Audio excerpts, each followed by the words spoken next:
ರೀ ಸೊ ನಿಮ್ಮ ಲೈಫಲ್ಲಿ ಎಲ್ಲ ಒಳ್ಳೇದಾಗ್ತಾ ಇದೆ. ಯಾರೋ ನಿಮಗೆ ಇಷ್ಟು ದಿನ ತುಂಬ ದಿವಸಗಳಿಂದ ನಿಮಗೆ ತೊಂದರೆ ಕೊಡ್ತಾಯಿದ್ರು. ತೊಂದರೆ ಕೊಟ್ಟು ಅವ್ರ ಜೀವನ ಚೆನ್ನಾಗಿದೆ, ಆದರೆ ನನ್ನ ಜೀವನ ಚೆನ್ನಾಗಿಲ್ಲ, ನಾನು ತುಂಬ ನೋವಲ್ಲಿದ್ದೀನಿ, ಏನೂ ಆಗ್ತಾಯಿಲ್ಲ, ಎಲ್ಲ ಕೆಟ್ಟದೇ ಆಗ್ತಾಯಿದೆ ಅಂತ ಯಾರು ಅನ್ಕೋತಾ ಇದ್ರಿ ಅಲ್ವಾ? ಇಲ್ಲ, ನಿಮಗೆ ಅದು ಎದುರುಗಡೆ ಕಾಣಿಸ್ತಾ ಇರೋದಷ್ಟೇ. ಆದರೆ ಅವ್ರಿಗೆ ಜೀವನದಲ್ಲಿ ಸಮಸ್ಯೆಗಳು ಬರೋದಕ್ಕೆ ಶುರುವಾಗ್ತಾ ಇದೆ, ಆದರೆ ನಿಮಗೆ ಅದರ ಅನುಭವ ಇಲ್ಲ ಅಷ್ಟೇ. ದೇವರು ಎಲ್ಲರಿಗೂ ಒಂದು ಚಾನ್ಸ್ ಕೊಟ್ಟು ನೋಡ್ತಾರೆ, ಯಾಕಂದರೆ ಎಲ್ಲರೂ ಅವರ ಮಕ್ಕಳೇ. ಹಾಗಾಗಿ ತಾಯಿ ಹೇಳ್ತಿದ್ದಾರೆ, ನೀನು ನನ್ನ ಮಗು, ಅವರು ನನ್ನ ಮಗುನೇ. ಇಷ್ಟು ದಿನ ಅವಕಾಶ ಕೊಟ್ಟೆ, ಆದರೆ ಅವರು ಅದನ್ನು ಚೇತರಿಸ್ಕೊಳ್ಲಿಲ್ಲ, ಅದನ್ನು ಸರಿ ಮಾಡ್ಕೊಳ್ಳಲಿಲ್ಲ. ಇನ್ನು ಮುಂದೆ ನಾನು ಪಾಠ ಕಲಿಸ್ತೀನಿ, ಅದ್ರ ಬಗ್ಗೆ ನೀನು ತಲೆ ಕೆಡಿಸ್ಕೋಬೇಡ, ಅದಕ್ಕೆ ನಿನ್ನ ಎನರ್ಜಿ ನೀನು ಕೊಡಬೇಡ. ನಿನ್ನ ಎನರ್ಜಿ ಏನಿದ್ರು ನಿನ್ನ ಜೀವನದಲ್ಲಿ ಒಳ್ಳೆಯದನ್ನು ಅದನ್ನು ಯೂಸ್ ಮಾಡು ಅಂತ ಇಲ್ಲಿ ತಾಯಿಲಿ ಹೇಳ್ತಾ ಇದ್ದಾರೆ.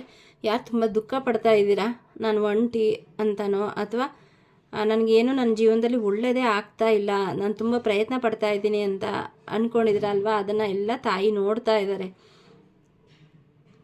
ಹಾಗಾಗಿ ದುಃಖ ಪಡಬೇಡಿ, ಯಾರಿಗೇನಾಗಬೇಕು ಅದಾಗುತ್ತೆ. ಆದರೆ ನೀವು ಅವ್ರಿಗೆ ಕೆಟ್ಟದಾಗಲಿ ಅಂತ ಕೇಳಿ ನೀವು ಒಂದು ಕರ್ಮ ಕಟ್ಕೋಬೇಡಿ, ಎಲ್ಲ ದೇವ್ರಿಗೆ ಬಿಟ್ಬಿಡಿ, ನೀನೇ ನೋಡ್ಕೊಪ್ಪ.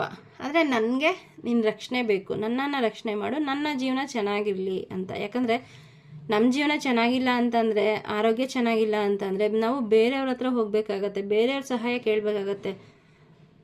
ಏನು ನಾನು ನನ್ನ ಸುತ್ತಮುತ್ತಲಿನ ಜನರನ್ನು ನೋಡಿ ಒಂದು ಅನುಭವ ಏನಂದರೆ, ನಾವು ಚೆನ್ನಾಗಿದ್ರೆ ಒಬ್ರಿಗೆ ಸಹಾಯ ಮಾಡ್ಬೋದು, ಆದರೆ ನಮಗೆ ಸಹಾಯ ಬೇಕು ಅಂದಾಗ ನಮಗೆ ಕೇಳೋಕ್ಕೂ ಮುಜುಗರ, ಅಥವಾ ಅದನ್ನು ಅವ್ರು ಮಾಡೋಕ್ಕೂ ಕೆಲವು ರೆಡಿ ಇಲ್ಲ ಅಂದಾಗ ಜೀವನ ಬೇಸರ ಅನಿಸ್ಬಿಡುತ್ತೆ. ಅದಕ್ಕೆ ಫಸ್ಟು ನಾವು ನಮ್ಮನ್ನು ಚೆನ್ನಾಗಿ ಇಟ್ಕೊಳ್ಳೋಣ. ಯಾರು ಏನೇ ಇಲ್ಲಿ ಕೆಲವರು ಬ್ಲ್ಯಾಕ್ ಮ್ಯಾಜಿಕ್ ಆಗಿದೆ ಅಂತ ಇರುತ್ತೆ, ಅಥವಾ ನೆಗೆಟಿವ್ ಫೀಲ್ ಮಾಡ್ತಾ ಇರ್ತೀರ, ಪದೇ ಪದೇ ಅದನ್ನು ಹೇಳಬೇಡಿ. ಯಾಕೆಂದರೆ ನೀವು ಅದಕ್ಕೆ ಎನರ್ಜಿ ಕೊಡ್ತಾ ಇದ್ದೀರಾ.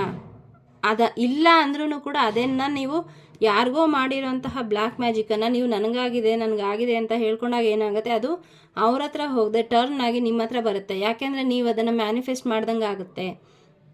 ಅದರಲ್ಲೂ ಸ್ಪಿರಿಚುಯಾಲಿಟಿನಲ್ಲಿ ಇರೋರು ನಿಮ್ಮ ಎನರ್ಜಿ ಹೈ ಇರುತ್ತೆ.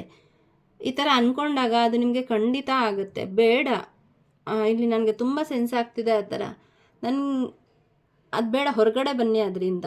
ನಾನು ಆ ಥರ ಆಗಿದ್ರೂ ಕೂಡ ನೀವು ಅದಕ್ಕೆ ಎನರ್ಜಿ ಕೊಡಬೇಡಿ. ಗೊತ್ತಾದರೂ ಕೂಡ ಅದನ್ನು ಹೇಳಬೇಡಿ. ರಕ್ಷಾ ಕವಚವನ್ನು ಹಾಕ್ಕೊಳ್ಳಿ, ನಿಮ್ಮ ಆರ ಪ್ರೊಟೆಕ್ಟ್ ಮಾಡಿ, ಆರ ಕ್ಲೆನ್ಸ್ ಮಾಡಿ, ನಿಮ್ಮ ಚಕ್ರ ಮೆಡಿಟೇಷನ್ನ ಜಾಸ್ತಿ ಮಾಡಿ. ಹಾಗೂ ನಿಮಗೆ ಇಲ್ಲಿ ಯಾರಾದರೂ ಬ್ಲ್ಯಾಕ್ ಮ್ಯಾಜಿಕ್ ಆಗಿದೆ ಅಂತ ಇದ್ದರೆ, ನನಗಿಲ್ಲೊಂದು ಮಂತ್ರ ಚಾನೆಲ್ ಆಗ್ತಾ ಇದೆ, ಪಾಶಹಸ್ತ ಪಾಶಹಂತ್ರಿ ಪರಮಂತ್ರ ವಿಭೇದಿನಿ.